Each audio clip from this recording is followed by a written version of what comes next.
Voltamos agora com o futebol. Muitos gols nos campeonatos estaduais pelo Brasil. Vamos começar pelo Paulistão. No Pacaembu, o Audax saiu na frente do Palmeiras com este gol de Denilson, mas Mendieta empatou para o Verdão. Final Palmeiras 1, Audax 1. Em Campinas, Silvinho abriu o placar para a Ponte Preta diante do São Paulo. No segundo tempo, Rogério Ceni empatou cobrando pênalti, mas Alemão fez o gol da vitória da Ponte por 2-1. Jogando em casa, o Mojimirim recebeu o Corinthians e saiu na frente com um gol de Mirita. Mas no finzinho do primeiro tempo, o mesmo Mirita deixou tudo igual ao marcar esse gol contra. Com o empate, o Corinthians permanece na lanterna do Grupo B. Pelo Carioca, no Raulino de Oliveira, jogaram Nova Iguaçu e Vasco. No primeiro tempo, Nova Iguaçu teve um gol legítimo anulado. Para piorar, no segundo tempo, Peter fez um gol contra, Vasco 1-0.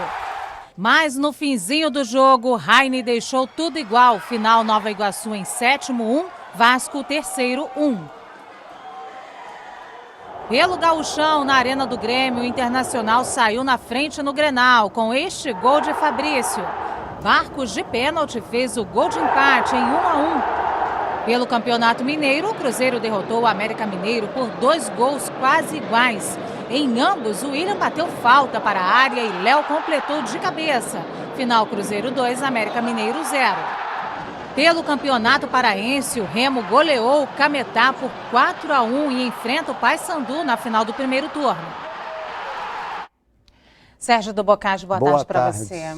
Sérgio, o fim de semana teve clássicos pelo Brasil. Queria que você destacasse alguns. Bom, começou no sábado com o Fla-Flu, né? No Maracanã, 3-0 Fluminense em cima do Flamengo, foi uma surpresa. A gente está vendo, inclusive, as imagens aí do Fla-Flu, foi surpreendente o resultado. O Flamengo despontava com ligeiro favoritismo, mas o Fluminense taticamente tomou conta do jogo e ainda se deu ao luxo de fazer a festa com o gol do gordinho Walter, que vai aparecer daqui a pouco aparecendo. Não está mais tão gordinho, né? Perdeu 8 quilos, mas está com 99, né? Então ainda está gordinho sim, é que ele estava gordão, agora ele está só gordinho. Mas é um jogador muito bom e para quem defende o Hernani na seleção, eu ao contrário, eu defendo o Walter na seleção, se o Fred não puder ir. O Fred não jogou ontem, tem convocação de seleção brasileira amanhã, já falam que o Fred pode ser chamado, que a lesão não era tão grave. Vamos aguardar, esse é papo para amanhã. Hoje a gente tem que falar dos jogos dos campeonatos estaduais que estão em andamento. Uma outra surpresa foi a derrota do Botafogo para o Friburguense. Botafogo em situação delicada no Campeonato Carioca, correndo risco até de rebaixamento no estadual.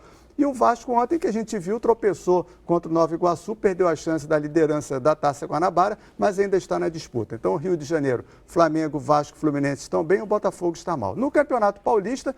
Pois é, né? O Corinthians vinha perdendo, conseguiu empatar, mas com gol contra. Né? Com gol contra, pois é, não fez o gol, mas o Corinthians hoje está a 2 pontos do rebaixamento no Campeonato Paulista também. E longe da classificação para as quartas de final, porque o regulamento do Campeonato Paulista mudou muito, enfim... O Corinthians dos grandes é que está muito mal e por isso toda essa crise já provocando uma briga entre a torcida do Corinthians e as organizadas, que podem até serem expulsas dos estádios, enfim, crise grande no Corinthians. O Palmeiras perdeu os 100% e o São Paulo, mas ainda é invicto. E o São Paulo tropeçou, perdeu para a Ponte Preta, mas ainda está se classificando tudo bem. Em Minas, o Atlético Mineiro é quem corre o risco, ou seja, o ano para os alvinegros está muito ruim. Botafogo, Corinthians e Atlético Mineiro. O Cruzeiro vai bem, mas já correndo bem no campeonato, podendo se classificar, e o Atlético precisando se recuperar. E a gente viu também o Campeonato Paraense, em que o Remo goleou o Cametá e o Paysandu empatou com o Paragominas sábado, então os dois fazem a final, que é a Taça Cidade de Belém, que é o primeiro turno do Campeonato Paraense, e o Leão, que é o Remo, com certa vantagem, podendo jogar por 2 resultados iguais. E tivemos o Grenal. O empate entre Inter e Grêmio foi na Arena do Grêmio. Os dois times ainda lideram seus grupos e devem passar para a fase seguinte. O empate foi bom para os dois. Pois é, Bocage, muito rapidamente amanhã tem Libertadores. Começa para os times do Rio, dos times brasileiros na fase de grupo. O Botafogo joga contra o time do Papa no Maracanã, o São Lourenço, e o Atlético Mineiro joga fora de casa. Os brasileiros são favoritos para a conquista, que será a 5ª consecutiva. O Brasil tem um predomínio nos últimos 4 anos. Bocage, muito obrigado. Bom começo de semana para você. Para todos nós.